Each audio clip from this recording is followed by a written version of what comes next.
받은 신자가 그 후에 아주 심각한 죄를 저지르면 어떻게 될까요?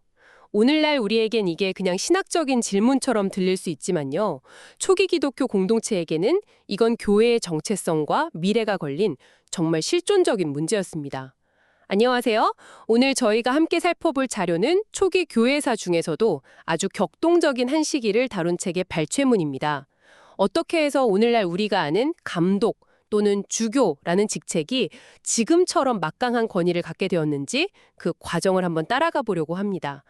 사실 초기 교회 하면 왠지 더 순수하고 또 이상적일 것 같잖아요.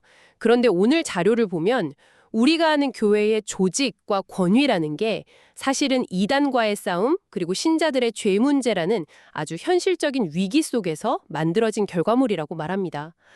과연 이게 성령의 인도였을까요? 아니면 시대적 필요에 따른 적응이었을까요?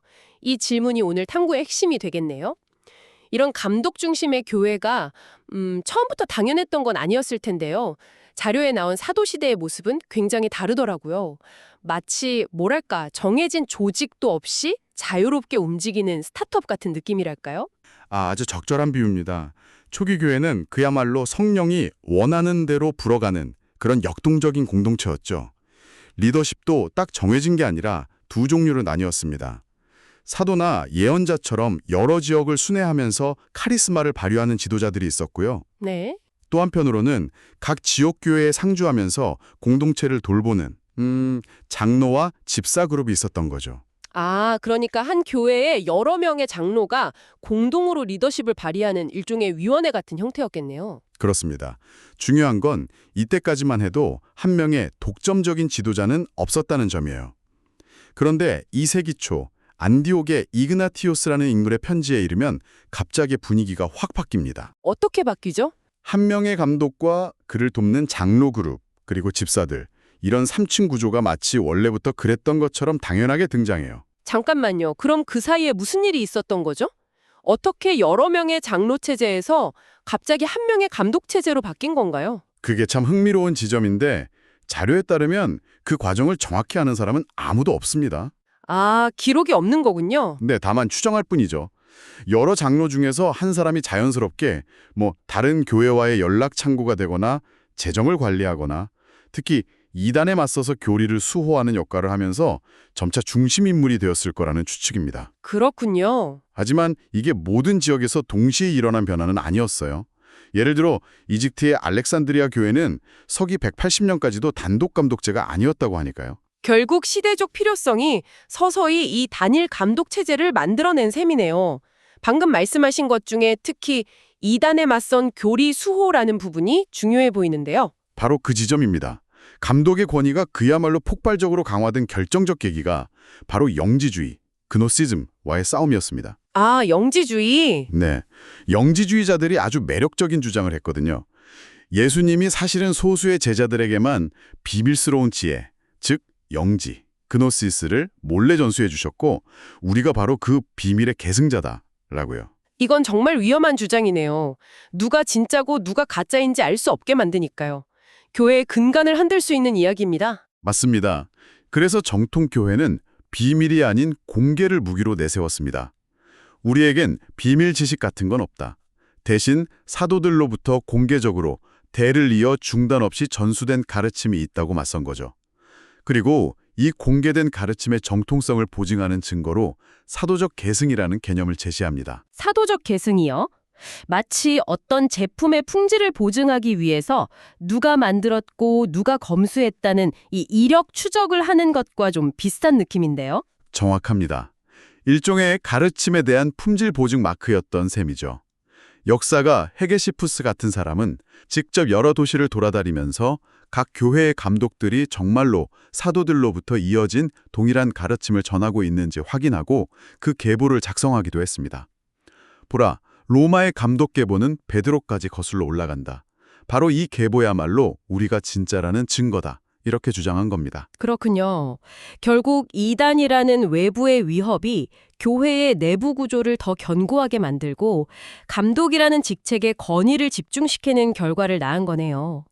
이 역사적 변화를 두고 오늘날 기독교 내에서도 해석이 크게 엇갈린다고 자료에 나와 있습니다. 네, 크게 세 가지 입장으로 나뉩니다.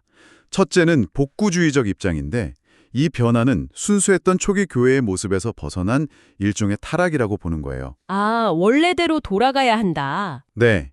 그래서 성경에 나타난 최초의 모습으로 돌아가야 한다고 주장하죠. 그럼 둘째는 현대주의적 입장이군요.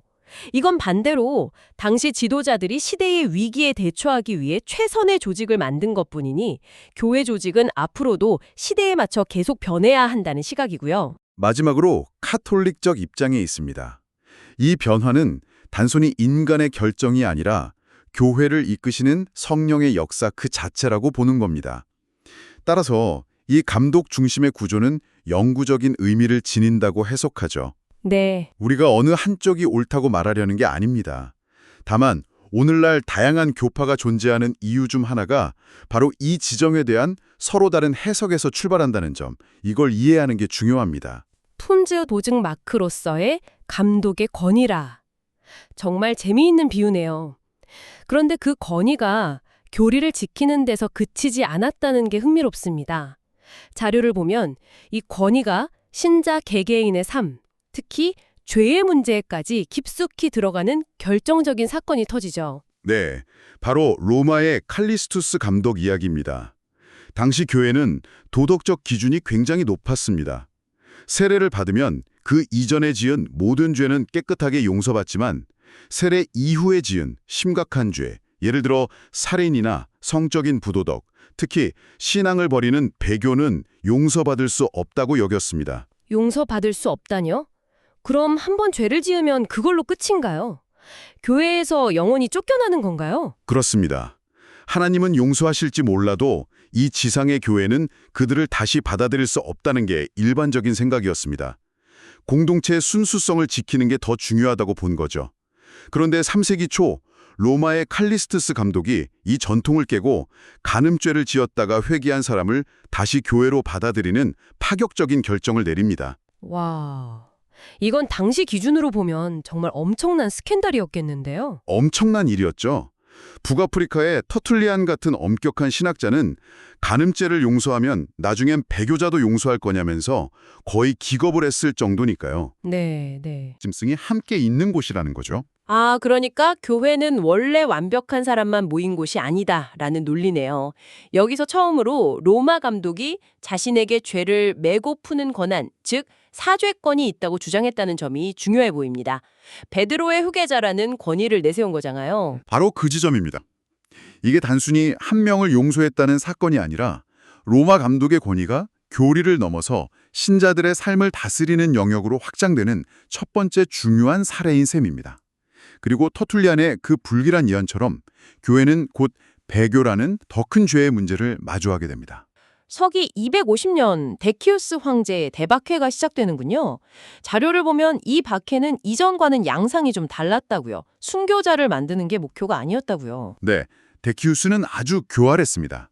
그는 기독교인들을 죽여서 영웅으로 만들어주기보다 고문을 통해서 신앙을 버리게 만들려고 했어요.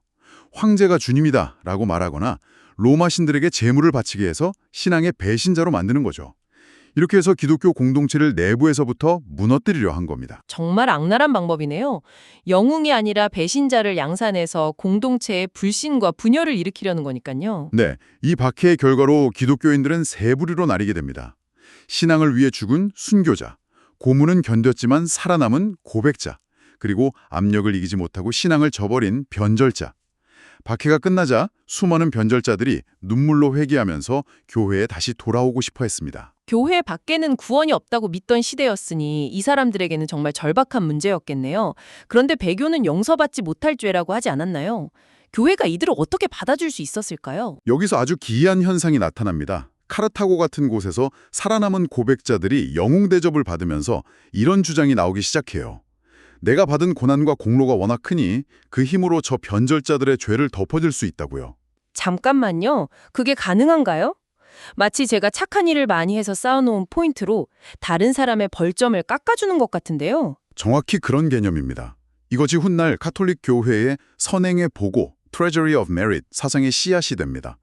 일종의 영적인 은행 같은 거죠.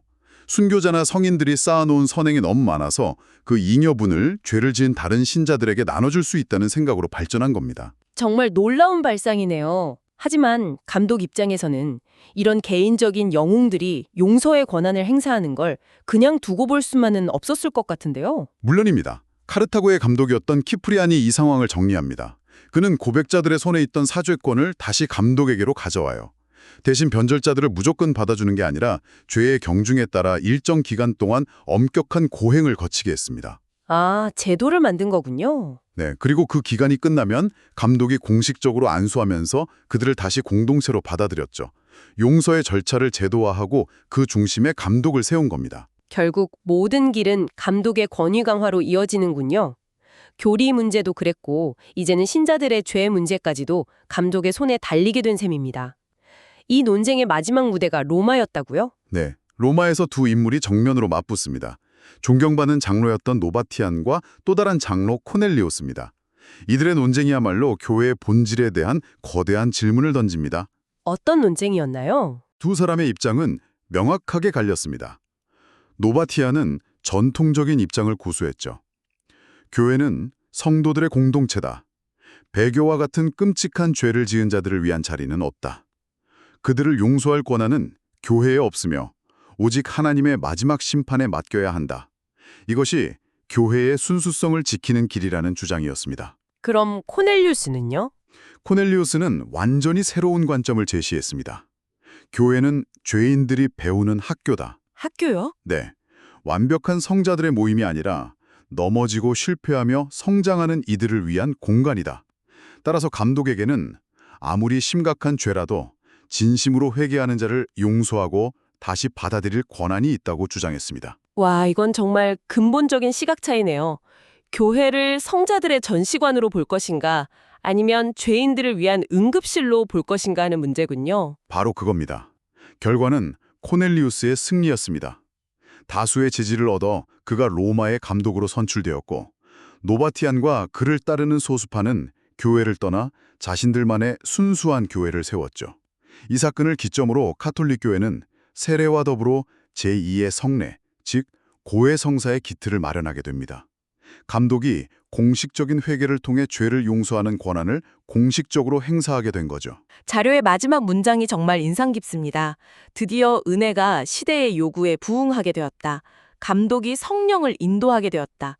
성령의 자유로운 역사가 이제는 감독이라는 직책과 제도를 통해 관리되기 시작했다는 그런 의미로 들리네요. 그렇습니다. 한때는 예측할 수 없이 불어오는 바람과 같았던 성령의 역사가 이제는 감독이라는 정해진 통로를 통해 흐르게 되었다는 상징적인 표현이죠.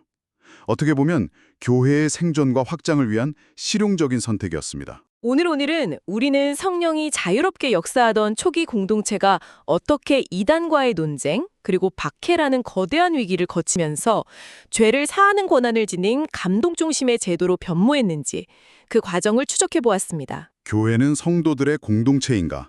아니면 죄인들을 위한 학교인가? 3세기의 코넬리우스의 승리로 내려진 이 결정은 이후 서방 기독교의 역사 전체를 규정하는 매우 중요한 분기점이 되었습니다. 포용성과 질서, 은혜와 권위 사이에 그 긴장 관계를 설정한 셈이죠. 이 자료는 교회가 내부의 죄 문제를 관리하기 위해 감독의 권위를 어떻게 키워나갔는지 보여주었습니다. 여기서 한 걸음 더 나아가 이런 질문을 던져볼 수 있겠습니다. 죄를 용서할 수 있는 이 막강한 내부의 힘은 훗날 교회가 세상 밖의 권력과 관계를 맺는 방식에 어떤 영향을 미쳤을까요? 스스로를 죄인들을 위한 학교로 규정한 기관이 거대한 사회적, 정치적 힘을 갖게 되었을 때 과연 어떤 일이 벌어지게 될까요?